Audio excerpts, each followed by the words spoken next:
కనపడడం లేదా?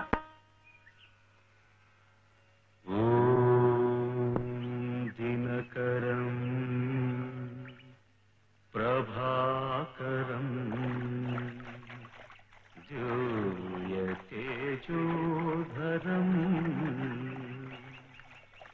సకల జగదాధారం అఖిలం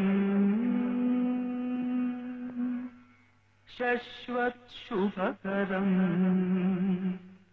దినకరం.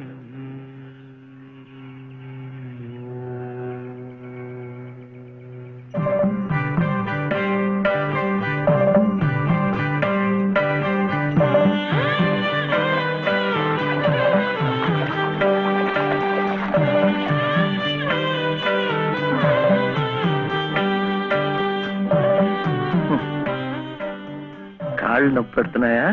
ఇంకా అస్తమట్లే, దాంతో అయిపోతుంది. ఆ తర్వాత రోడ్ వస్తుంది, అక్కడ అక్కర్లేదు. ఇది అయిపోయింది. ఇది ఇక్కడ ఇట్రా, రండి రండి రండి రండి, ఇట్రా.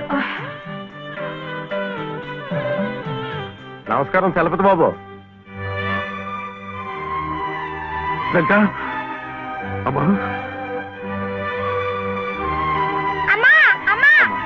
లలిత లలిత లలిత అమ్మా. కాసేపు మాట్లాడకండి, అలవాట్లేదు కదా, అలసిపోయి పడిపోయి ఉంటుంది. మీరింటికి వెళ్ళండి, లేవగానే అన్ని మెట్లకు పూజ చేయించి నేను తీసుకొస్తాను. చేసే నిర్వాహకం చాలవయ్యా.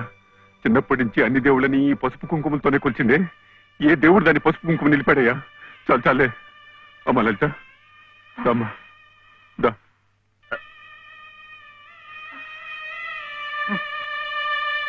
ఆ మెట్లు కూడా పూర్తి చేసి ఉంటే ఎంత మంచి జరిగేదో. ఎట్లా జరుగుద్దిరా? గోదాట్లో మునిగితే పుణ్యం వస్తుంది అన్నారని ముక్కు మూసుకొని నీళ్ళల్లో అట్టాగే కూకుంటే అట్టాగే పైకి వెళ్ళిపోతాం.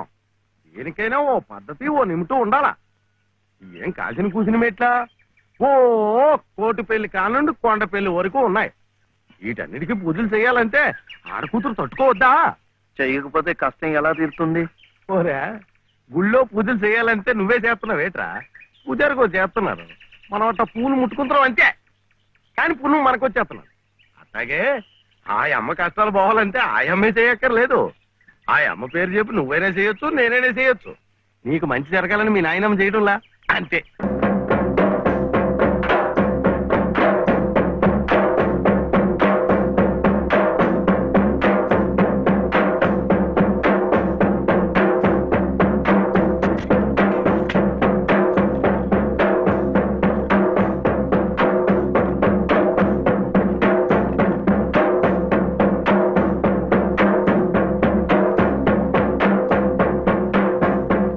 తీపి అంటే అది.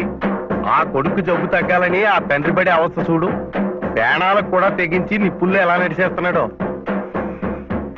పొద్దున్నే నువ్వు చెప్పింది అదేనమాట. ఒకళ్ళు కష్టాలు తీరాలంటే ఇంకొకళ్ళు మొక్కుకోవచ్చని. ఒరే ఒరే, నువ్వెక్కడికి రా? ఎందుకు నీ చేత మెట్లన్నీ కడిగిచ్చాడు? మన మంచి కోసం.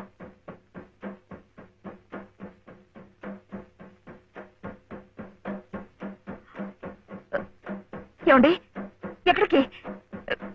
ఏమండి ఏమండి? తప్పుకోండి. అల్లాకు బాగా దండం పెట్టుకుని మంచి తాయితు కట్టండి. సుబ్హానల్లా సుబ్హానల్లా లా ఇలాహా ఇల్లల్లాహు ముహమ్మద్ రసూలుల్లాహ్ సుబ్హానల్లా సుబ్హానల్లా సుబ్హానల్లా సుబ్హానల్లా.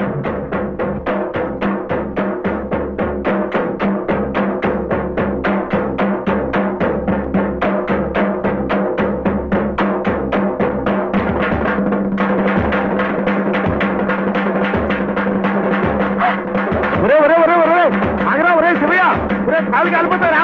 ప్రమాదం రా.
ఈ రాత్రికి మీరు ఇక్కడ ఉంటే మంచిదేమో.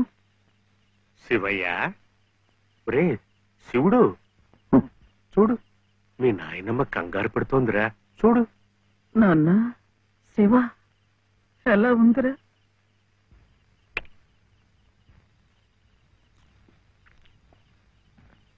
ఇప్పటికైనా నమ్మకం కుదిరిందా? వాడికేం పర్వాలేదమ్మా, హాయిగా నిద్రపోతాడు. అసలు నీ ఆరోగ్యం కూడా అంతంత మాత్రమేగా. జాగారం చేయకుండా కాసేపు నడుము వాల్చు. ఏం విశ్రాంతి తీసుకోవటం ఏమిటో. వీడిలాగే ఏదో ఒకటి నెత్తి మీదకి తీసుకురావడం, అది తీరేసరికి మరొకటి. ఈ సేవతోనే సరిపోతుంది. నువ్వు చాలా అదృష్టవంతురాలి రాజమ్మ. మనిషి స్వార్థాన్ని చంపుకుని ఏ ప్రతిఫలాన్ని ఆశించకుండా పరోపకారం చెయ్యాలంటే ఎంతో దీక్ష ఉండాలి, సాధన కావాలి. అలాంటి వాణ్ణి మనం యోగి అంటాం. మరి నీ మనవుడు ఏ ప్రతిఫలాన్ని ఆశించి నిప్పుల్లో దూకాడంటావు? వాడు దుమ్ము ధూళి అంటని స్వాతి ముత్యం, జన్మతః యోగి, మహాజ్ఞాని. అలాంటి వాడికి నువ్వు సేవ చేస్తున్నావు. ఇంతకంటే నీకేం కావాలి చెప్పు?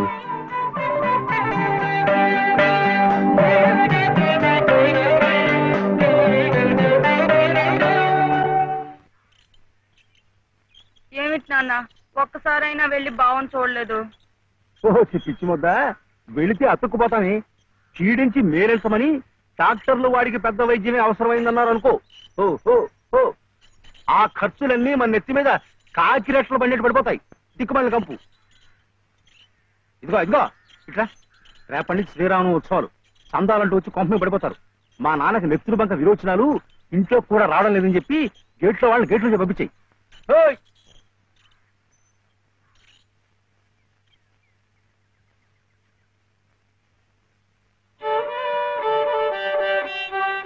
ఇట్లాగే ఇంకొక 2 రోజులు ఇంటి పట్టునుంటే ఇక ఆ తర్వాత నీ ఇష్టం.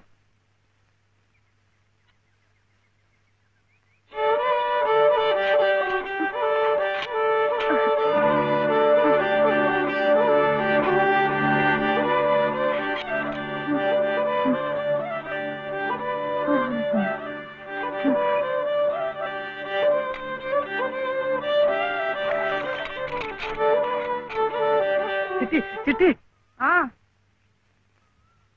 ఏమిటి? చలపతి గారి ఇంటికి వెళ్ళి లలితమ్మ గారి వదిన మళ్ళీ బాధపడుతుందేమో అని చూసొస్తావా? ఏమిటి బావ నీ పిచ్చి? ముళ్ళకంప మీద కూర్చోబెట్టి గుచ్చుకుంటుందా అని అడిగినట్టుంది. ఆ దుర్గమ్మ ఈ జన్మలో మారు.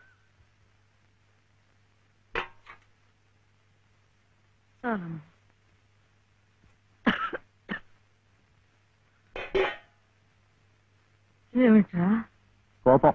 ఎవరి మీద? ఏం చేశాను? మెట్ల పూజ పూర్తి అవ్వకుండానే వాళ్ళ అన్నయ్య తీసుకెళ్లిపోయాడు.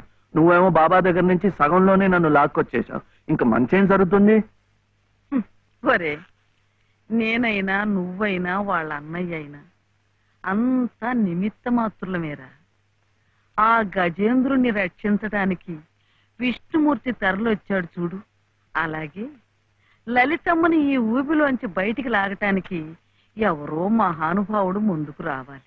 ధైర్యంగా మెళ్ళో తాళి కట్టి శాశ్వతంగా ఓ నీడ కల్పించాలి, తోడుగా నిలబడాలి. అదొక్కటేరా దారి. కాని ఈ వ్యధవ కట్టుబాట్లు ఆడదానికి అవకాశం లేకుండా చేసి రామ కనవే మీరా, రామ కనవే మీరా, శ్రీ రఘురామ కనవే మీరా, రామ కనవే మీరా,